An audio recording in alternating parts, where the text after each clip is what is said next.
Newzroom Africa's Zola Sholwana is at the Mankweng Magistrates Court, and this is where the case against a Limpopo farmer and 2 employees has now been postponed until the 2nd of October.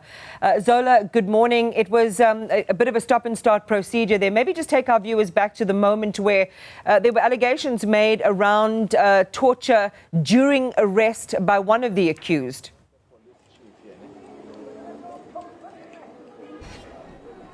Well, Iman, you'd understand that at the beginning of court proceedings, the lawyer for accused number 2 alleged that his client was allegedly assaulted inside, actually inside the cells, and court had to be adjourned for about 10 minutes so that he actually tells the police about that. As the judge said, the magistrate said, that is not his responsibility.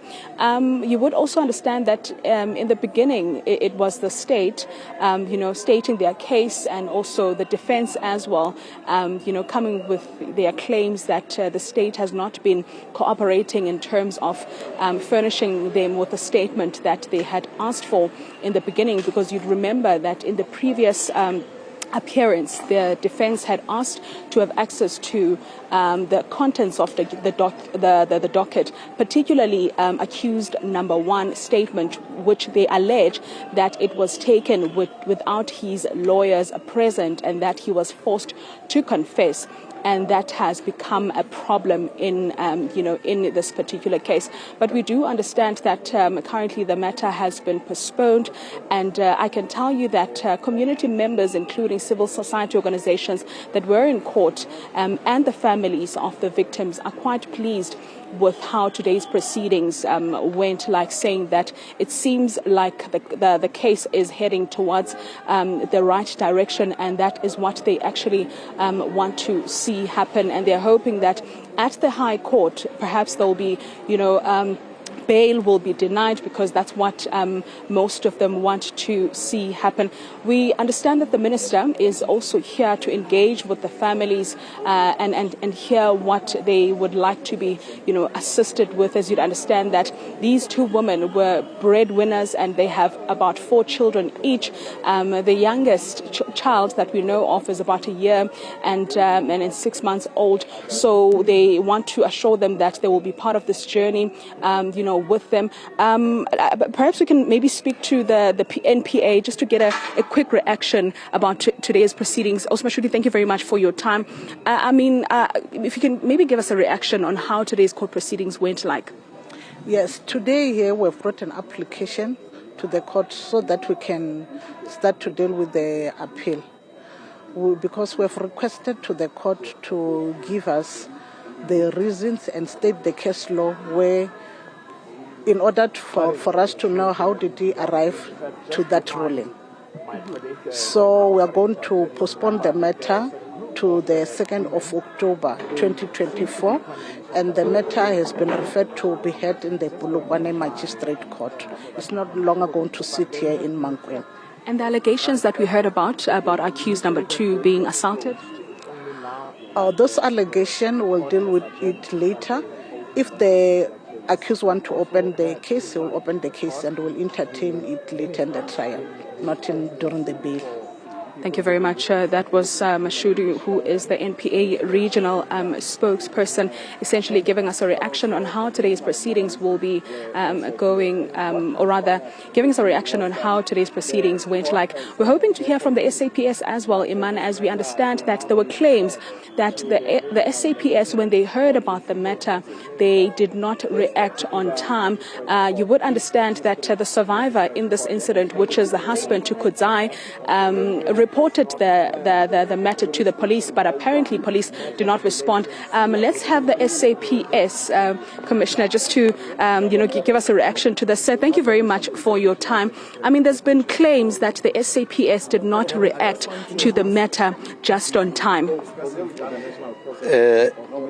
I would like to indicate that the police basically responded upon the information that they got.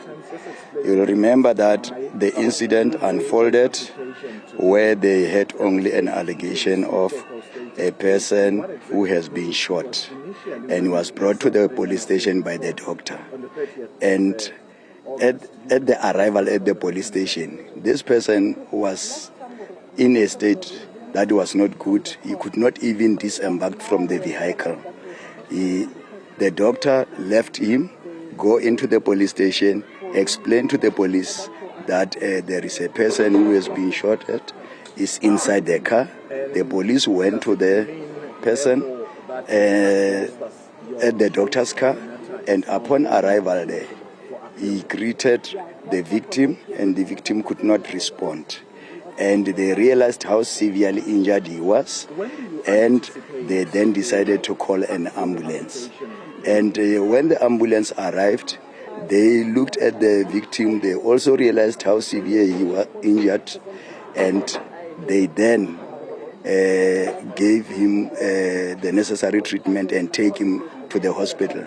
Our police officers immediately followed the ambulance to the hospital, hoping that maybe at the hospital this guy will be able to talk to them. Unfortunately, at the hospital he could not talk. Upon arrival from the police station, they went back to the farm where the incident is, the victim is alleged to have been found. They searched around there, they could not find anybody, and they had to go back and continue with their police duties. So they could not even find the accused that we see in court today? Remember, we are talking here about the night time, and it was not at the time clear as to which farm was involved. Remember, this incident happened in one farm, and the victim moved from the farm to the R81 road, where he could be found by the former employer. All right, that is how it happened. So the doctor who assisted, or the former employer who assisted him, was basically saying, I found this injured victim at this road. The victim, upon embarking into the doctor's car, only indicated that he was shot at and he is dying. But he also indicated that he was with two other people, and they were assaulted. So had it actually been easier to say they were all shot at, we would have expected the people to be there. But when they say they are being assaulted, you don't know the severity of the assault. You go there, you check people, you don't find them, and you think that no, these people were able to walk on their own, and then they must have gone. And if there is anything, they will either come to the police station to report the case, or they will definitely call the police to come and give them the statement. So it so happened that the next day, one of the children of the deceased realized that the mother could not come back, and then he had to go to the farm to go and ask what happened, and he could not get it. And that was when he started suspecting that something is not wrong. And then he went to the police station to open a missing person file. Now let's speak about the issue of these farm killings that we understand that are quite prevalent in this province. Has the police discovered more of these, and also if they have discovered, what is being done to address such issues? I would like to indicate that farm attacks, farm matters do happen in the province, and as and when the police are getting such information, they immediately investigate the matters, and when information is pointing out to the suspected doers or perpetrators, they will definitely go and effect arrest so that the due course of the law can take place. Thank you very much for your time, sir. Maybe before we let you go, an update on the developments of this case in terms of investigation? I must just indicate that the investigation is at an advanced stage, but it is not yet concluded. And at the right time, the police will be able to communicate. Thank you very much. Thank you very much, District Commissioner, for your time. He was essentially clearing the allegations that police haven't really, or rather did not respond on the crime or the incident quite soon. We also have the Minister of Women, Youth and People with Disabilities with us here, Ms. Sindisiwe Chikunga. Ma'am, thank you very much for your time. I mean, what most people are concerned about now is the well-being of these families, and that's where you step in. What have you been doing as a department to ensure that these children who are left without mothers at this point are taken care of? I think first let's extend our condolences to the families and condemn in the strongest term the murder of the two women here that we are here about. But welcome what happened today in court and the serious charges that are leveled upon these three men. One, two counts of murder, and one attempted murder, possession, unlawful possession of firearms, unlawful possession of ammunition, and defeating the ends of justice. And categorizing this as Schedule 6, we welcome that. And of course, we've heard about the two families. We requested the department to go and look at the state of their well-being, and they've actually given us the report, and we're discussing the matter with the Department of Social Development here in the province. But we're also looking at how we can assist, even with uniforms for the children that are going to school right now. And we actually brought some school shoes so that if they don't have, we can start there. But we will also be coming back to see as to how else can we assist.